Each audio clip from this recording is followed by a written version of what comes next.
Welcome to Bears on Tap, hosted by Quentin Q. Crisco, Sonny Verma, and the one and only Ron Luce, bringing you all the news, analysis, and opinions on the charter franchise, Chicago Bears.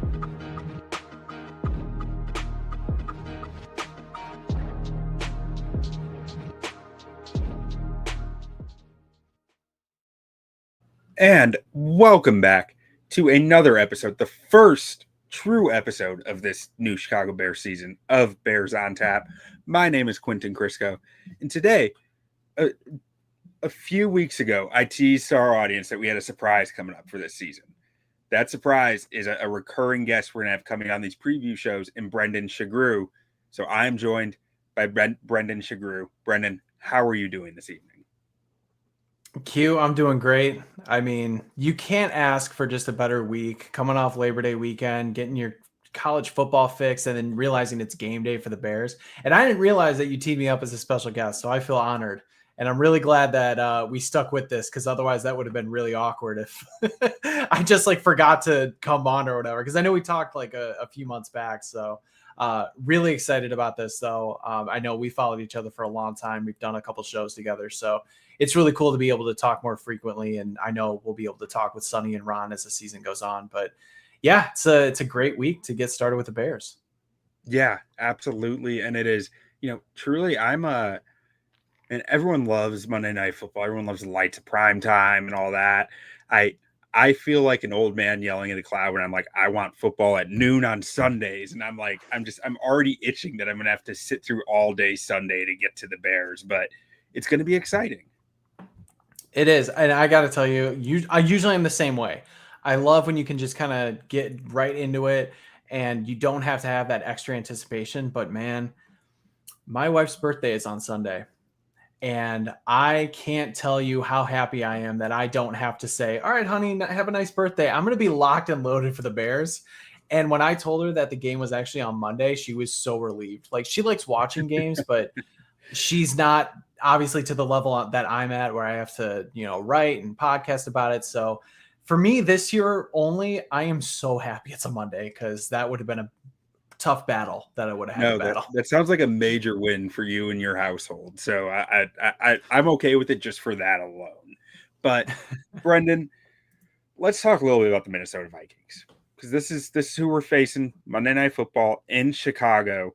What is there anything about this roster, that any of the changes this offseason that stands out to you with their roster that you think people should know or think a little more about? There's a few things, and I would say I think Bears Twitter, Bears fans are quite divided when it comes to the Minnesota Vikings GM, Kwesi Adolfo-Mensah, because he has nailed the head coaching hire. He has been pretty good in free agency. And I think we can all collectively agree that his drafting has been abysmal outside of a couple hits. So really this offseason, they kind of did a similar approach when it came to what the Bears did. And they loaded up their offensive line with some veteran starters. I mean, the big thing is, Donovan Jackson coming in the draft with their first round pick, Ryan Kelly and Will Fries, two longtime veterans who also played together in Indy. I think, and we're going to probably talk about this when it comes to Bears offensive additions as well, but building chemistry on the offensive line is so integral to what an offense needs to do. And, just because you have veterans who have played elsewhere for long time in their careers doesn't mean they automatically gel right away. So I think it was really notable that they got two guys who played next to each other who are now doing the same thing in a new spot. And then they did the same thing on the defensive line. I mean, Jonathan Allen and Hargrave coming over, two guys who didn't perform to expectations last year due to injuries, kind of getting a fresh start with Minnesota and with their edges. I mean, that there's a ton of question marks there when it comes to the interior, but with how Grenard and Van Ginkel performed last year, I mean, this could be a pretty ferocious foursome that they have coming off the edges here. So I think those are the main additions that I'm really interested in to see how they gel, because again, we look at the Bears and see how they've rebuilt their offensive line and thinking that things are going to go swimmingly. And yet we look at the Minnesota Vikings in a similar capacity, and we're wondering, well, is that going to be the same kind of deal? Because they've had some shuffling, and we'll see what they look like coming out of the gate. Yeah, and I'm really glad you mentioned the point with Ryan Kelly and Will Fries about them. They already have that chemistry built in getting to Minnesota. That's something I haven't heard many people talk about when they talk about the Vikings O-line additions, that they're going to have that an easier transition because of that, to me, to the new team. Whereas, teams that have those offensive lines that are completely rebuilt with a bunch of guys from a bunch of different places, it could take a few weeks. Now, to the Bears' point, we did recently we had an episode with Brandon Thorne talking about the Bears O-line, and we asked him about that, and he seemed to think that the Bears O-line was going to figure it out pretty quickly because they're such a veteran group on the inside, and because Ben Johnson's scheme is so offensive line friendly. So I'm hopeful that that's the case, but I do have a little bit of nervousness that we do have 3-4 guys who have never played next to each other before. And I think that is something that the Vikings have going for them with those additions. Granted, I think there's a bigger question with their additions' ability to stay healthy historically and keep playing at that level. But week 1, that's not really a concern. Right. I think it's a good point you bring up too, especially knowing that the Bears had so many pre-snap penalties throughout the training camp and some in preseason. So you want to make sure they gel just from that standpoint alone, let alone their blocking assignments. And I would say, just, real quickly to finish up with the offensive line, I'm really interested to see how Christian Darrisaw looks coming back. I really wasn't sure if he was going to be back for week 1. It sounds like he is. I don't know if you've heard anything. I haven't gotten anything definitive, but that's going to be something to watch to see how his health factors into everything. Yeah, I haven't actually looked at the details on Darrisaw coming back, aside from like maybe a month ago looking at it and going, oh, they expect him to be back, and just never hearing about any setbacks. So, he's a monster out there when he's healthy. This is a really strong O-line on a generally really strong offense for the Vikings. Like, even we talk about Jordan Addison being suspended the first, I believe it's 4 games of the year, but they go add old friend Adam Thielen back to the roster this past week. I don't know how much juice Adam Thielen has left in him, but he seemed to do a pretty decent job in Carolina the last 2 years. So I do think as long as Justin Jefferson is out there, Adam Thielen is a guy who you have to keep an eye on as well, because he's going to have so much opened up for him by Jefferson. No, definitely. That's a big question mark that we're going to have to see play out. And I don't want to spoil anything in terms of like what our segments are, but I think that Adam Thielen coming into facing this Bears defense with kind of how they're going to be attacking more man and being more aggressive and probably having some more shadow corners than anything, I truly wonder if his skill set is actually going to be positive in this game. Like, if you have these big physical man corners, you're not going to be able to sit in certain zones and, find that soft underbelly like a guy like Adam Thielen has done, especially lately, getting into his upper 30s. I feel like he's upper 30s. Feels like he is, at least. But I truly want to say at least mid 30s, but I feel you. Like, I think it feels like he should be like almost 40 by now. Right. So just I wonder how effective he's going to be facing this Dennis Allen defense, just with how they plan on playing, because he's not going to beat you vertically. And I think that's what you really have to worry about, especially if the pass rush doesn't get home. So I'm maybe not as concerned about Adam Thielen coming back. I also wonder, I know he's played in the kind of Kevin O'Connell offense, and yes, he's done a little bit of work with JJ McCarthy over the offseason, but how quickly is he going to gel in that offense coming into week 1 after, just coming over within the last week? I think that's a very valid question. Like, because you're right. He has been with KOC before, but he's never really played catch with JJ McCarthy even until a week ago. And that's a real factor here when you're talking about a quarterback who's never started an NFL game. And I don't know. We'll see. But let's take a look at the Bears roster for a little bit here before we get to our first segment. And there's a lot of change here. There's a lot of stuff that, every Bears podcast has talked through over and over and over the last 3 months, 2 months, whatever number you want to put on it. Are there any positions or guys that you have your eye on more than others going into this game? Oh man, that's I feel like I could pick out a certain question at every single area. I mean, the first one naturally probably goes to edge just because of the injuries that the Bears have suffered. They were already a thin group going into the preseason. Although Montez Sweat has had a good camp and he's been praised throughout the entire offseason. I mean, whether it's Ben Johnson or Ryan Poles, they have just lauded this guy's work ethic. I think a lot of people are soured on him from what happened in the Kansas City Chiefs game, which is funny too, because like everybody's fixating on those 2 or 3 series because it's the only time they've really seen him or seen like the starting defense. And yeah, they kind of got gashed by Kansas City's starting offense, but really Sweat has been just flashing throughout camp. He's had his way with the Bears tackles. So I feel pretty good that he's going to be a solid player, maybe not like that Pro Bowl player, but definitely pencil him in for maybe like 9 or 10 sacks and being able to play the run well. Dayo Odeyingbo is a very polarizing player. I wasn't a fan of the signing when it happened. I know that the Bears are betting on his upside, given his age and given his style that fits Dennis Allen's defense. I feel like he's had okay moments throughout camp. He's had some time where he has gotten the better of offensive linemen, both when it comes to the Bears as well as joint practices. And of course, everybody fixates on the Kansas City Chiefs game that he was not getting through. It almost looked like the entire defense was sleepwalking. So I think he'll be okay, maybe not live up to his contract, but there are a lot of question marks after that. I mean, Daniel Hardy, Austin Booker's on IR. I know the Bears brought in or are bringing in Isaiah Foskey. I can't remember how to say his name, but they're bringing him in as a potential workout. So really, when you get into those very long drives and let's say JJ McCarthy is, chewing up third downs and you're looking at like 9-10 play drives, how are you going to be able to rotate those defensive linemen in? And what are those edge players going to look like if Montez Sweat or Dayo Odeyingbo isn't on the field? So definitely questions about the depth there.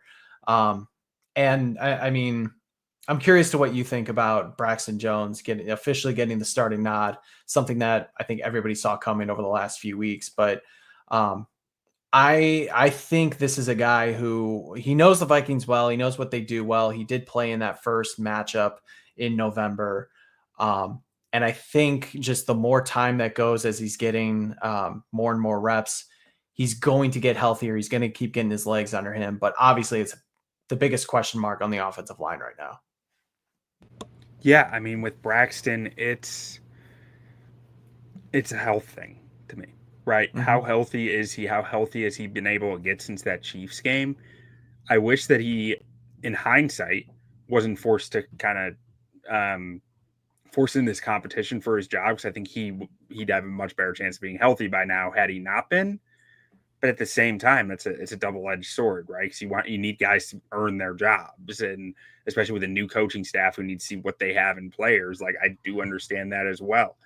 If his health is close to full, I do think you have a serviceable starter. If his health is 80%, 70%, I start to have a lot more questions about how serviceable that starter is. He kind of, to me, Braxton Jones tape kind of always walks that line of, if this guy's having to play hurt, I'm not sure he's a starter in this league. But when he's healthy, when he's right, he looks like you can work with this guy. So frankly, I saw a comment from Kyle Long today talking about how even in that Chiefs preseason game, you could see ways that the Bears were getting opportunities for their essentially, he was talking about Braxton Jones. He said for maybe their worst offensive lineman or their guy who's a worry, to get body shots on guys, to wear guys down and be able to take it to the defense. And that's something that to me, the Bears have been missing for a few years in their offensive play calling and in their brand of football that they play. And that's something that I think Ben Johnson is going to rely on. And he's gonna do things to help cover Braxton, because you feel good about your other 4 guys, that I think you'll be able to manage it. But Brian Flores just gets paid too. He's really dang good at his job. He's going to get opportunities to have guys one-on-one on Braxton Jones. He just will. And how those go, I don't know. I hope they're not in big leverage moments, Right. It is such a shame that the Bears are facing just such a big blitzing team and a team that has two fantastic edge players. You really wish you could have had something a little bit easier. And not saying that's, any of the opponents are easier, but you really feel for Braxton that, okay, you've been battling to get healthy. He said he's not like fully 100% yet. And now his first true test where he has to play a full 60 minutes instead of just training camp practices is against Jonathan Grenard and Andrew Van Ginkel and Dallas Turner. And you just kind of feel for him just on a human level of, man, this is your first action back. And you got a big task in front of him. But you're right. I think you brought up a good point about Ben Johnson knowing his weak spots and understanding ways that he can help protect not only Caleb, but also Braxton to make sure that things don't get too beat on the left side. And you feel a lot more comfortable with Joe Thuney playing next to him than a hurt Tevin Jenkins every other week.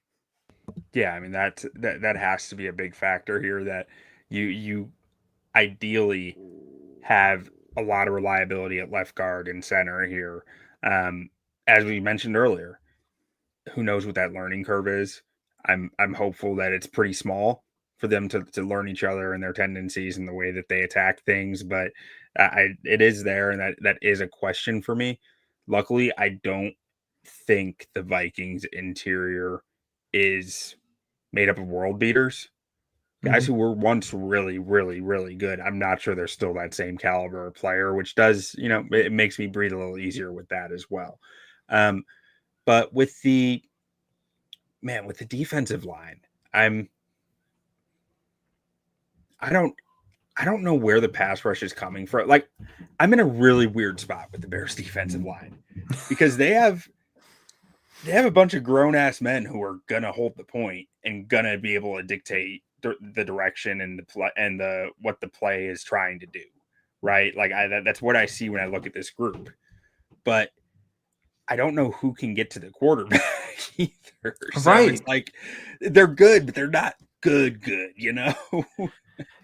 They're kind of the same sort of build and type. Like, you have stacked your defensive linemen with these big, formidable linemen who are good against the run, can stop that, can kind of eat up space and everything. But you don't have that just mercenary pass rusher who has the speed and the skills to get around the edge that you can sort of, whether it's a third down specialist or, somebody on first and second down that you can rely on consistently. I mean, Sweat's good, but he's not the fastest. He's, I don't know. Like, I just have this picture in my head. I see all these different guys.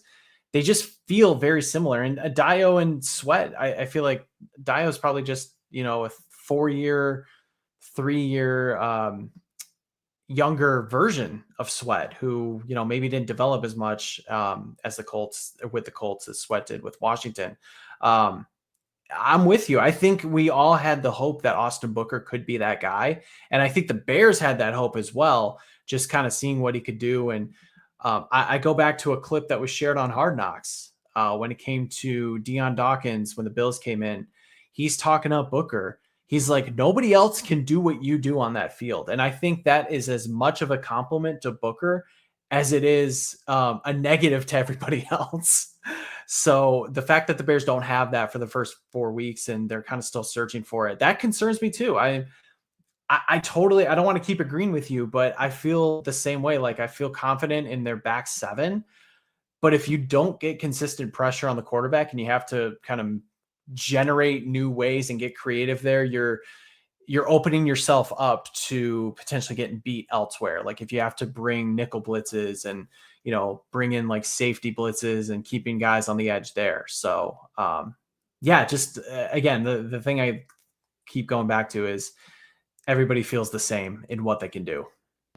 It's the give and take of Dennis Allen as a defensive coordinator, right? Like, he's so proven and has done so well, but he also just does not have a history of taking the obvious pass rushing players or having them much on his roster, period. But how much credit of that do you want to give to Cameron Jordan? Like that's a Hall of Fame football player, and he deserves a lot of recognition for what he did. I'm not sure if there's anyone on this roster who can replicate that. If there is, it's probably Montez Sweat. But to your point, I really think Austin Booker was going to play like a joker overhang defender role of pass rush situations. This guy is going to be a demon, and we're going to scheme him up to be a demon. And now there's just, with him on IR, I'm not sure who on this roster can give you that. I just don't think there is someone who can. Real quickly, do you think they signed someone before week 1? I mean, I think Foskey's going to be here. That's Dennis Allen's guy. He drafted Isaiah Foskey, right? Like, I mean, Foskey's so, I loved Foskey in the draft. And when I saw him get cut, I was like, I don't want anything to do with him, even though I loved him, because like the guy hasn't produced anything. I looked at this is the depths I went to with it. I looked at his preseason PFF stats because I was like, this guy can't beat second and third stringers in the preseason, why do I think he's going to figure it out now? And he wasn't. Like, according to the stats, he was not beating second and third stringers in the preseason. So I'm like, I don't know why we get here, but outside just Dennis Allen loves that mold of pass rusher, and I could see them just going for that again. That's a move you make when the Bears are like 2-6 and you're just trying to find that developmental player that you think you can count on. Like what they did with like Ricky Stromberg last year, where like Alex they were Leatherwood a few years ago. Like, I mean, it didn't work out, but like, fine. You knew you were going to be a bad team. And so it's like, yeah, take chances on those guys. See if you can find a diamond in the rough. And that was the year they made like 9 waiver claims basically, or 7. And they only ended up with Josh Blackwell as somebody who was actually had staying power. But yeah, I just in a vacuum, I'm like, okay, take a chance on him. I think that's not a terrible move because it was just a couple years ago that he was so highly thought of. And me, yeah, as a Notre Dame guy, I'm like, absolutely. But I did not go to the depths that you did to look at the preseason tape. And it is one of those moves I do not want to depend on going into week 1. It's just, I would rather sign somebody proven, somebody, who has, gotten to the quarterback throughout his career and who can be that mercenary pass rusher, like a Jadeveon Clowney, a Zadarius Smith, somebody like that. Yeah. I'd love to see either of those guys. I just don't know why they wouldn't have done that a week ago, like why, exactly. I don't know what's driving that point home to get it done now. I'm not sure anything has changed, so I'd love it, but I'm not sure it's coming out outside like a Tano Passanio activation to the active roster type thing, that I could see something like that happening too. But with all that being said, let's go ahead and get to our first segment here. The baddest man. This segment is all about the baddest dudes on the field, the dudes who, after the game, the other team's walking off the field and they turn around and look at this guy and go, that's a bad dude right there. I don't want to see that guy again in my life. Brendan, for the Minnesota Vikings, who is the baddest man on their roster? I want to pull a Michael Irvin and just be like, he's a bad man. You stay away from him. This was easy for me. I had to go Jonathan Grenard. Just one, for the fact that in his own right, he is a fantastic player. 12 sacks last year. Just was part of a dynamic duo with him and Van Ginkel. I thought about choosing both because I know we can kind of like go with certain groups, but I got to tell you, with Grenard, I think he presents the biggest challenge, playing both sides of the line. He's a bigger guy. He can kind of give Braxton Jones that bull rush that he struggles with, and especially coming off of that injured ankle, I really do wonder how he's going to hold up when he has to block him. And I don't know if people remember, but Grenard was a problem last year for the Bears. In 2 games, he had 3 sacks, 3 QB hits, and 5 tackles for loss, that as well as causing a fumble on one of those sacks in both games. He was just a menace out there. And again, one of those games was with Braxton Jones back in November. We know what happened oh man, that was Karan Abagage's first game in Minnesota. We know what happened there, but it really doesn't matter who's starting. I am terrified of this guy. And we just know that Brian Flores is going to do whatever it takes to make sure he gets free and make sure he gets shots, whether it's on Caleb Williams or DeAndre Swift or whoever's coming out of the backfield. Yeah, every time Jonathan Grenard is brought up, I feel like I need to eat a little crow, because when they let Daniil Hunter walk and sign Grenard, I was like, well, it's better than bringing back Daniil Hunter, right? And then nope, not really. It's pretty much equal. Yeah. So I feel like I always need to eat a little crow when I'm talking Jonathan Grenard. But I think that's a great pick here. I personally feel like Andrew Van Ginkel's name needs to be brought up in this. It's not who I'm going to go with. I'm going to go with a super obvious one, but like Andrew Van Ginkel is a guy he is the Brian Flores defense to a T. Like if it was personified by one person, it would be Andrew Van Ginkel, who I still remember watching this guy's like first career start in Miami under Brian Flores. And it's like, is this even a real person? Andrew Van Ginkel is just making plays left and right, and he's just pure chaos in human form. I don't even think Andrew Van Ginkel is that skilled athletically in any way, but he's just the IQ. He is used in such a versatile way, and he is good in so many different ways that he is constantly causing problems for offenses. So that's an honorable mention for me, at least. That makes sense. Look, I did think about that. I felt like, just with Grenard's skill set, being more skilled player, he presents a bigger problem. But you're right. I mean, Van Ginkel, I feel like should not be as good as he is, and I'm not just saying that because he's like a white guy with long hair, but it just felt like he was, he had some success in Miami, but then once Flores got his hands on him again, he's like, I know how to like fully unlock this guy. And maybe It's just, playing with like the supporting cast as well. I'd have to go back. I meant to do this before, but I really wanted to, rewatch the Lions Vikings game and see just the Week 18 game and see how much Ben Johnson put Van Ginkel into a blender, because I feel like that's someone where you can potentially, get him caught in no man's land. And take advantage of his over aggressiveness. But I mean, you still have to watch out for him. Like both guys, they're just menaces. That's a really good point. That's something that I might go back and take a look at when I'm writing up an article for the Keys to Victory this week of like, how did Ben Johnson attack? Like, who did he seem to target? And like, because Van Ginkel would make some sense as a guy who doesn't really have the recovery ability of some of the other players out there. But for my baddest man, I said I'm going super obvious. You have to. If he hasn't been mentioned yet, it's got to be Jay Jettas. It's Justin Jefferson. Even coming off the injury, he tweaked his hamstring. He didn't practice for most of training camp, but he's supposed to be back out there, so I can only assume he will be.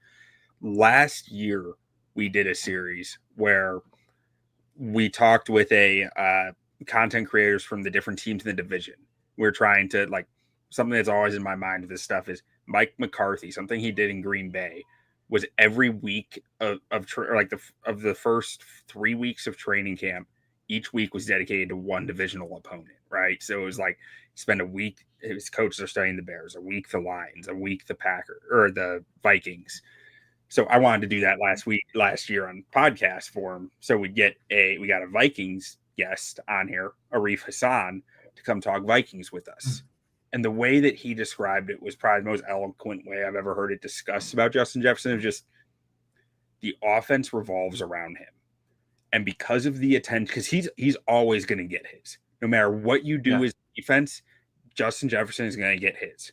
Doesn't matter if you're going up against Jalen Johnson, Sauce Gardner, Derek Stingley, he's going to get his, and they're going to have to double him. But it's how they work off that double team. It's the islands that they create because of the attention you need to give to Justin Jefferson. And, whether you want to give two guys like a bracket coverage on him with another guy shaded towards it, or just try to rely on the bracket coverage. And it's like those open different doors. And Kevin O'Connell does such a good job of keeping those doors revolving and finding the answers behind those doors. That Justin Jefferson runs this offense. He makes you stay in too high. If you're not in too high, they're going to eat your lunch because of it. Like, he changes everything for the way this offense runs. I really hate that you made that point, because you're right. I kind of had him as part of one of my like keys to victory, and not like getting too far ahead, but the matchup with Jalen Johnson is going to be super key, because I mean, both guys I think are elite at their position. Justin Jefferson is like at another level, but they're still both incredible players. They're both coming off injuries. And I'm looking back and I'm remembering how much of a non-factor he was in that first matchup. I look back at the stats. It was like, I think it was, 2 catches, 27 yards, the lowest of the year. Well, what happened? I mean, TJ Hawkinson and Jordan Addison went bonkers that game. And so you're right. Even though he is not like the focal point in the offense, he's the focal point for the defense. And Minnesota is smart enough to take advantage of those mismatches. And sure enough, I mean, you had 2 other receivers just go crazy. And I mean, that does present an opportunity this week, because with no Addison, then are you really going to say Adam Thielen can be that secondary guy? Is this going to be, is TJ Hawkinson going to get his? But still, when you have to like game plan against a guy who is like he had said, the entire offense for a team, that's a bad man. And he may not get his, but somebody is going to get theirs. And you just got to make sure whoever's getting it gets stopped. And I do wonder if JJ McCarthy is going to be able to diagnose that properly in real time. So that's going to be something to watch. It's a great point. Yeah, the JJ factors definitely looms large here, of the ability to deliver the football. But let's move on to the Bears. Who is the baddest man on the Chicago Bears roster, Brendan? All right, this might come as a surprise. I'm going to go the tight ends. I am going to go Colston Loveland. I'm going to go Cole Kmet. I think they're going to be big parts of this game plan with how quick that Ben Johnson's going to emphasize getting the ball out. I remember how much that he leaned on the run game against Brian Flores. I don't know if he's going to be able to do that same thing with DeAndre Swift and Roshan Johnson if he's healthy with his foot, and Kyle Monangai. So how do you counteract that? I think you're going to get the tight ends in favorable matchups against linebackers like Blake Cashman. Like both linebackers were not great when it comes to, defending the pass. Both of them had opposing passer ratings of over 100. We saw during the preseason sort of a preview of what that could look like with both guys, Cole Kmet running up the seam, Loveland, quick out routes, the ball coming out in less than 2 seconds with Caleb Williams. I just think these 2 guys are going to be such big focal points of the game plan that they're just going to be too much to match up on. I know Kmet actually specifically had one of his better games against the Vikings back in November, and I know it's a different offense, but I think those are 2 beaters that Caleb can rely on, and that Ben Johnson's going to rely on. So they may not be the most baddest men on the Bears, but I think for this specific game plan, we're going to be looking back and saying, wow, the tight ends really got a lot of run this game. I mean, I'm hoping this year in post-game shows to be saying Colston Loveland's name a lot, as that's a bad man right there. I'm hoping for it. So I like where your head's at. I like where you're going with that. And I do think, I think you're right. I do think there is opportunity for the tight ends in this game, especially if they can get the ground game going, to really be a problem for Minnesota. But I'm going with a different pass catcher for mine. I'm going with Rome Odunze. Year 2.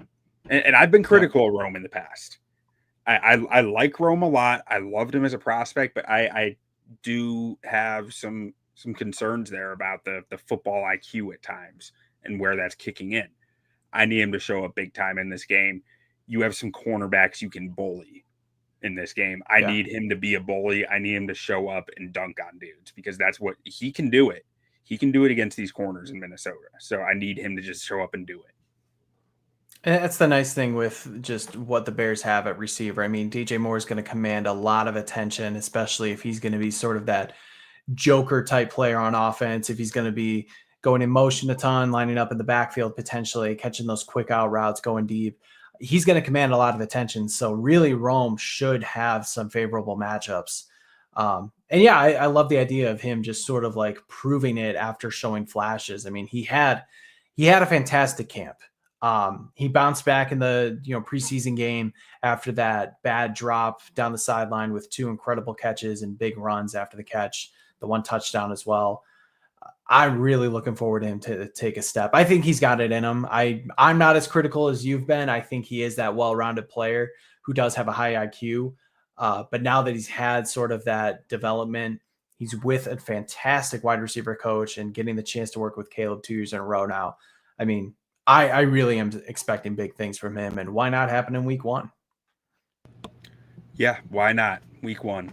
Why not us? Why not you, Rome? Why not us? Yeah. I got who said that? Like, why not us? Was it Jaquan Brisker who said it like 2 years ago or something? It doesn't matter. Oh, man. Was that right before the Packers game and then everybody clowned on the Bears for that? It was something like that. But let's move on to our next segment here. The nicest man.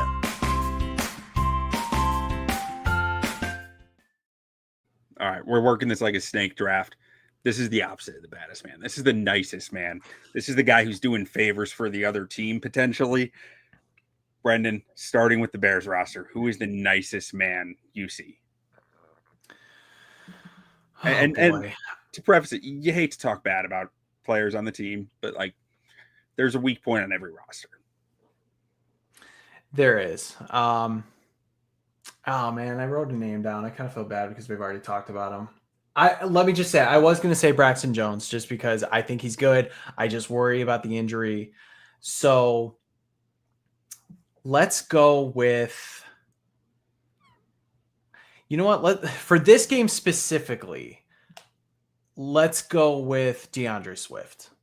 And I only say that because I think DeAndre Swift gets a lot of unnecessary hate. He was up and down last year. We all know that he kind of struggles to see a hole. Look, Ben Johnson relied so much on the run, especially in Detroit going against Minnesota. I mean, Jahmyr Gibbs had 25 carries in the last game. They carried the ball over 30 times. DeAndre Swift is supposed to be that bell cow. We know their edges are good. So if he is supposed to carry the ball in between the tackles, I know the Bears offensive line is good, but I just worry that he's going to be able to hold up and get through those guys. And we talked a little bit about Hargrave and Allen. Both guys older, coming off injuries. They're still really good against the run. So I just worry that Swift is not going to be able to have a good game. It could impact the Bears' plans when it comes to attacking this Vikings offense, which I think will make Caleb have to play quarterback more and get the ball out quickly, make those quick decisions, because I'm so unsure if the Bears can actually rely on the run game with Swift as their bell cow. And with question marks behind him with those bigger backs in Monangai and Johnson having injury concerns. So maybe it's unfair because I was going to go with a different pick, but I just have concerns there for this game specifically. No, I think that's fair. I think it's also perfectly fair to say, maybe my pick was Braxton Jones, but we've already touched on him some. So just for the sake of keeping the conversation separate, I'm going to go with a different guy. Now, interesting tidbit here. I think we're all a little surprised today to see Roschon Johnson be the number 2 name on the running back depth chart, unofficial depth chart, but that is interesting to me. I did not expect that just from the running back perspective. It didn't even make this graphics. I made it in the morning. Now, for my nicest guy, this guy's not nice. But for the sake of this, I'm going with Tyreek Stevenson because I don't think he's a dog on the field. That's why I say he's not nice. He's going to get after you, but at the same time, he has shown a propensity for errors, and this is not just the Hail Mary. Beyond that, he has shown a propensity for errors in his 2 years in the NFL, and under the bright lights, where you make some great plays. Under these bright lights, your ego gets a little big, and then you let one slip. That's what I'm worried about here, and that's what I don't want to see happen for Tyreek Stevenson. But that's my concern when I look at the defense for this game is that, because I do think they're going to be able to stop the run. I do like that. I do like so much what they have in the back end, the coverage ability, the linebackers, but one leaky spot against Justin Jefferson with them getting him in the position they want him to be, that does concern me. I get it. He was actually, I was debating between Swift and Stevenson, and in my head, I'm like, I do think Stevenson can be okay here, especially if they're good about keeping Jefferson off of him and having Jalen Johnson shadow him, like we all believe that's going to happen. I think that was something talked about earlier in the offseason. We'll just see if it comes to fruition. But even still, like if they, find a way to get Jefferson loose and, Stevenson has to pick him up, I mean, that is going to be a tough matchup. I think, like I said before, he matches up well on somebody like Adam Thielen with how physical he plays. Jalen Naylor, we'll see. I mean, if he's healthy, like he could be somebody who could potentially take the top off. I know he runs like 4.5, so he's not the fastest, but I think he's kind of their deep threat. When I think he's healthy, faster than so he runs. Like I think he's deceiving with that. Like that number doesn't feel right versus his tape. that's what I thought too, right? Because I'm like, I was double checking things. I'm like, that seems kind of low for him. Maybe he's one of those guys who's quicker than faster. Yeah, or he just has that if really that makes good burst, but he doesn't quite have the breakaway Yeah. speed. Maybe something like that. Right. So but all the concerns about Stevenson are definitely valid. I mean, he's got a chip on his shoulder, bright lights. I'm 100% positive that ESPN's going to talk about the Hail Mary and show it at some point. I know the Commanders game's not for another, 6 or 7 weeks, but it's definitely going to be a talking point. And yeah, he's sort of with little depth now, with Terrell Smith being out and a few other injuries. I mean, he's going to play an important role. So hopefully he can not live up to that nice label that you. Yeah. Hopefully that's always the goal. They don't live up to this and that we are eating crow later. But with the Vikings, Brendan, who is your nicest man? I'm going to go with probably an obvious one and maybe easy, but I'm going to go with JJ McCarthy. He's a nice boy. Such a nice young man. Hasn't played a lick of meaningful football in quite a long time. And with somebody like Dennis Allen, who we know can be aggressive, I am very interested to see what he can do. But look, we've heard reports that he has not had a great camp. He's been up and down. There could potentially be some big concerns there. I think it's notable that the Vikings brought in Carson Wentz. They weren't satisfied with Sam Howell. So if something were to happen to him, I don't know. I think it's interesting when a team makes like a backup quarterback change right before the season. I'm not sure if it means that they're necessarily not confident in who the starter is, or they're just really wanting to make sure their insurance is good just in case. But I mean, look, he hasn't had the chemistry with Justin Jefferson, who's been in and out of camp. We talked about Adam Thielen. I know that there were reports that the two worked together in the offseason, but still, you haven't seen that in a game yet. Half their wide receivers are already hurt. They're bringing in new guys. I think that timing is going to be important. And I just don't think that he's going to come out like guns a-blazing. I mean, shoot, we remember Caleb Williams last year in his first game. He was terrible. And yeah, the Bears won, but they needed a huge defensive effort. And I know that part of that was the Shane Waldron experience, but you could tell that Caleb was just antsy. He wasn't, playing like himself. He was just jumping in the pocket. And I wonder if that's going to be the same case with JJ McCarthy. So because we haven't seen tape on him, I am choosing to believe that he is going to have those young/rookie quarterback mistakes, and that he's just not going to be playing on time, despite the fact that he's got one of the best wide receivers in the world on the team. He's somebody that the Bears will want to, like I said about Caleb, but I'm going to say it about JJ McCarthy. They're going to want him to play quarterback right out of the gate in order for them to win this game. It's about as nerve-wracking introduction to the league as you can ask for JJ. Like outside of being like a second-year quarterback, like Chicago kid at home or like in Chicago as a road team on Monday Night Football. 20 friends and family in the stands who he got tickets for and has been managing all week, trying to get them their tickets, their travel plans, their hotel rooms. Like I do think this is a really tough situation for JJ McCarthy and has major potential to put him in a bad light to start the year. I hope that that's the case too as a Bears fan, but like just from the human aspect, I do think there's a lot of tough stuff to deal with in this game for him as a first NFL game. Yeah, I can't agree more. I love again, you're bringing up points I'm not thinking about. just the whole managing the local aspect, like tickets and sort of having that extra anticipation, his parents, potentially grandparents, all these people coming to the game. That weighs on you, man. I remember, it was 2016. It was the Vikings Bears game on Halloween. It was Jay Cutler's last Bears win, of course. Who could And I forget was that sitting game? right behind. Who could forget? It was the game where he fired the ball right into Alshon's helmet. Oh, I remember. Anyway, right. So I was sitting right behind the entire family of Laquan Treadwell. And I just remember they were so just like excited for him. And, I was like, hey, I hope he does really well. I got high hopes. He didn't do a lick. He didn't do anything. But, you just kind of think about that, like with so many people in the stands trying to manage that. The pressure's on you for not having to play a game in which also how many times was JJ McCarthy actually tasked to win a game in college? He was kind of always that complimentary quarterback that leaned on a strong defense and a strong run game at Michigan. So yeah, just a lot of question marks around there. Yeah. And so for my nicest man, I'm glad you went with McCarthy because I would have had you not. But since you didn't, it gives me the chance to pair it perfectly with my baddest man because I'm taking Jeff Okudah here. I want to see Rome challenge Jeff Okudah directly, or really any of the Bears receivers. But I think that matchup is going to be really nice for Rome.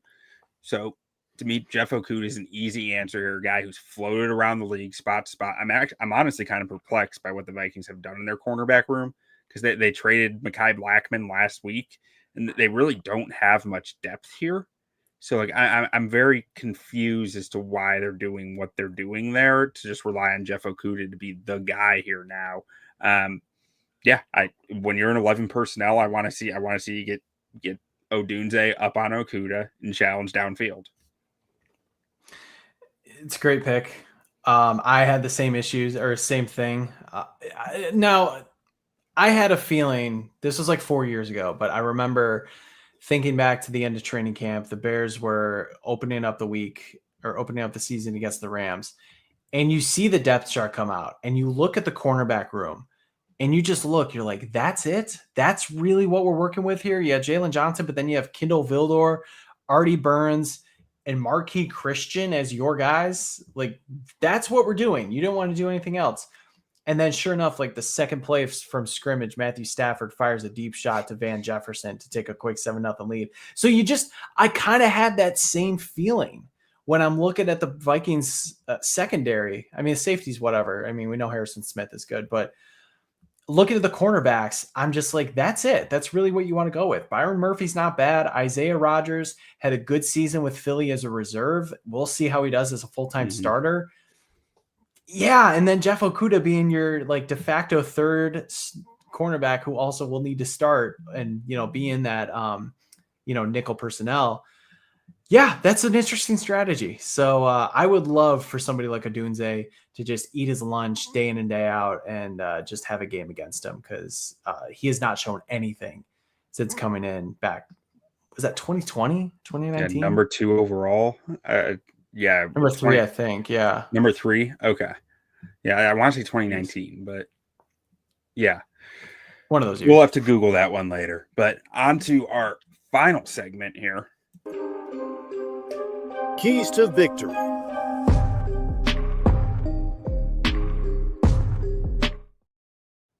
We are talking our keys to victory for the Chicago Bears. Brendan, what do you see as one thing that the Bears must do to win this game? Well, it was something that I had concerns about in the last segment. That's establish a run. Really, I think the success here is going to come from establishing the run with somebody like DeAndre Swift or Roschon Johnson, and hopefully they can take advantage because we know how much Ben Johnson is going to want to build off that, to play actions, move the pocket around and build off of that. And really, this goes out to just a bigger talking point of Ben Johnson versus Brian Flores. Can he do it again? Can he do it with a personnel that he has not known as much as he has with Detroit, and kind of take that similar game plan and just put Brian Flores in a blender? because I think we were all just, came away super impressed with what happened in week 18 last year. Now he gets the chance to do it again, albeit with a team that he is still trying to formulate himself. So the first step of that is to establish a run there. And then the second one, I think, is just the health in the secondary. I mean, Jalen Johnson came out and said that he is planning on playing. I think we all assumed that would happen, but just with the lack of updates going out throughout training camp, we weren't sure if that was going to be the case. So playing against a hobbled JJ versus a hobbled JJ, who comes out on top there? Who's going to, is he truly going to shadow him? Is he going to kind of stay on one side as he continues to heal up? And how does that impact Justin Jefferson? As we had talked about ad nauseum, he is the offense. So I think the key factor is who comes out on top of that matchup. So those are the kind of two things I'm looking at here. It's kind of a blanket statement when it comes to the offense, but I am just so curious as to what Ben Johnson's offense is going to look like. We haven't even come close to seeing what the true final product is going to be when it comes to seeing things in the preseason or even training camp. So we know that he's been hard at work putting together this game plan. And I don't know. I'm just so giddy with excitement to see what he has in store on Monday night. Yeah, I think my first key here ties in really closely with your first one, which was establish the run. But mine is it's almost like an accent on that. It's establish the misdirection. Give Ben Johnson the opportunity to, or not give Ben Johnson the opportunity to, but Ben Johnson creating opportunities for himself to create targets for himself. Like I was messaging with Bobby Peters the other week about something he said on a podcast recently about why this run concept worked, because a linebacker was further back because of it. And I didn't understand his statement. So I messaged him about it, and it's like, well, the linebacker is further back in this hole because of what Ben Johnson has given him previously in this look. So his ability to use that misdirection, use those motions, it's the game of chess, right? To move the pieces to where he needs them to be, the opponent's pieces to where he needs them to be to execute. I think that is a major key to beating a Brian Flores defense that has very finite places on the field that he needs players to be. Otherwise, it becomes a hole. That's a great way to look at it. And I know Bobby Peters just fantastic work, especially when it comes to dissecting Ben Johnson's offense. And it's like this offense does lend itself to that misdirection and to those different jet sweeps and how they can utilize those quick pieces. I mean, we haven't even mentioned Luther Burden's name today yet, which is kind of crazy. And I know we'll see how much run he gets as a rookie. We know that can take time, but man, you could definitely see him getting some of those misdirections, coming across in a jet sweep. We talked a little bit about DJ Moore coming out of the backfield, faking that, going a different direction.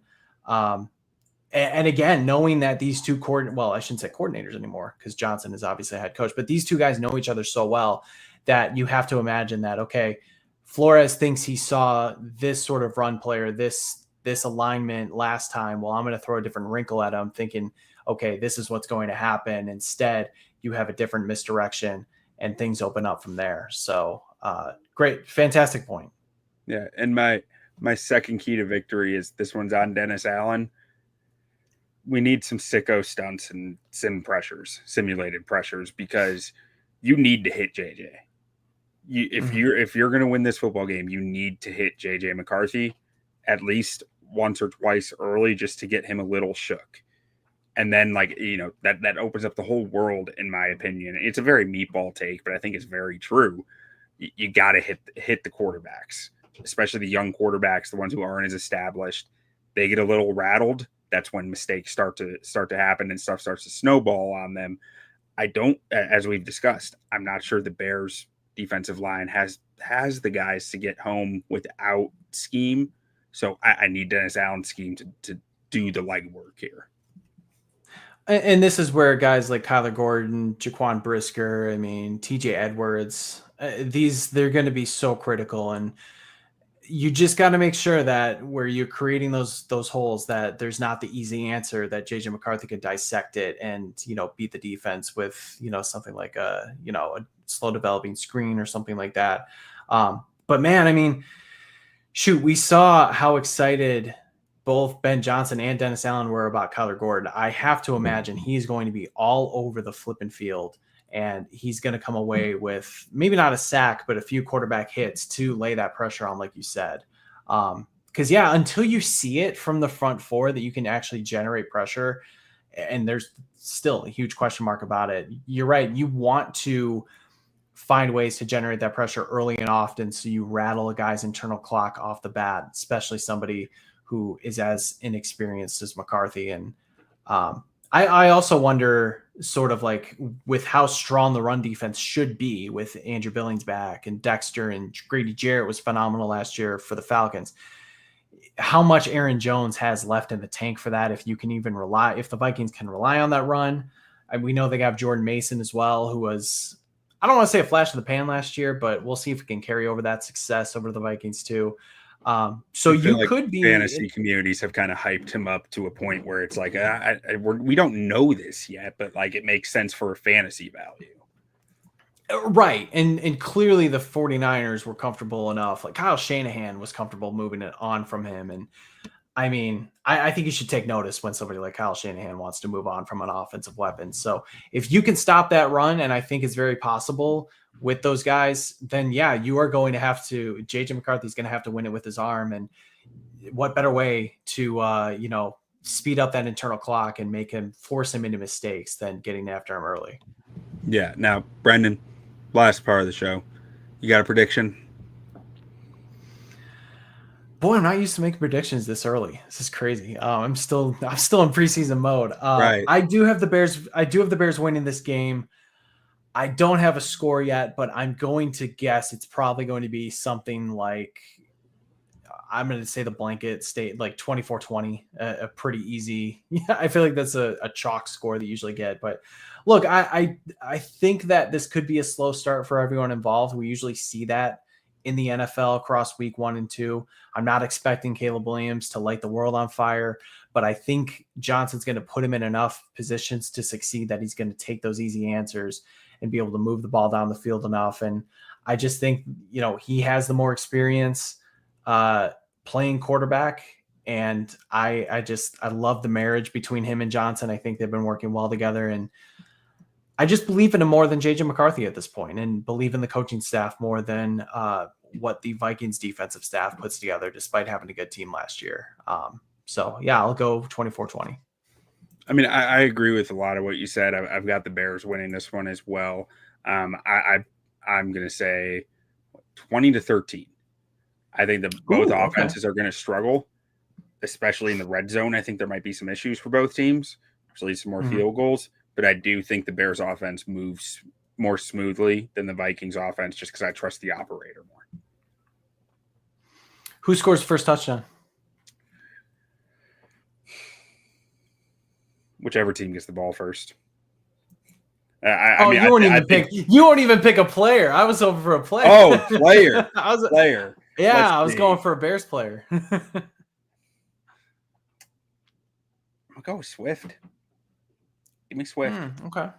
Interesting. I think Swift is, the Bears have some stuff dialed up for him. I mean, they did the first, Ben Johnson's first time as a full-on OC first game, DeAndre Swift put up like 175 yards. That's true. I forgot about that, man. Now I feel bad calling him the nicest man. Okay. I'll go Cole Kmet. I think they're going to really unleash the 2 tight end set in the red zone, and there's going to be a mismatch there. And, for as limited as Kmet's skill set is, I think he's still very good at finding those like soft zones in the soft coverages in the end zone where he'll be able to get a touchdown. So I feel good about that one. And every fantasy owner who took Colston Loveland in the top 10 rounds is going to be pulling their hair out. But Brendan, we always end this show by saying bear down to our audience. So why don't we close out the show that very way? Let's go, man. Let's bear down. Let's have a great week. All right. Bear down, guys. Thank you for watching, listening, and sticking with us.